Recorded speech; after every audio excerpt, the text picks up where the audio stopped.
Yan, okay. Ngayon po, maglalagay kami ng Hershey sa brand of chocolate. Sinabusan po itong McDo ng chocolate. Ayan, dito mo yung demo. Ayan. Station lang po.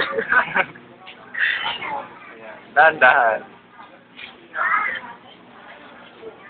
Ba't hindi siya ano? Ayan. With feelings naman daw.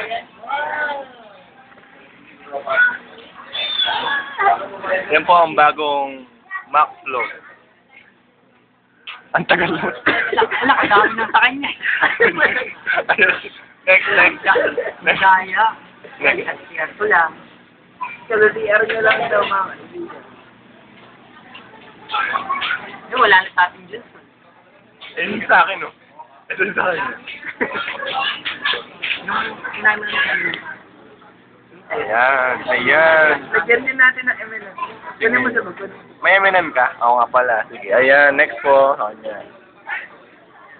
Ano gusto na? Ito na lang bigger mo. Sige, ito Ay, dyan. ayan. Lagyan mo.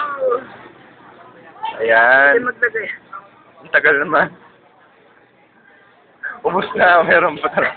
Pinipilit mo lang yata eh. Ubus na eh. Mahirap kasi. Sarap yan. Ayan.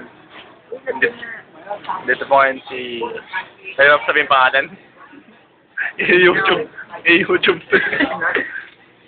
M&M pa mga kaibigan. Ayan, ayan. Ito ang ayan, ang sarap.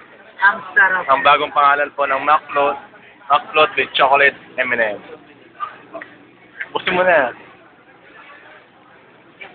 Saan ka makakita ng ganyan? Yan ako. Ikaw mo na sa akin. Okay, magbabay na kayo. Bye-bye.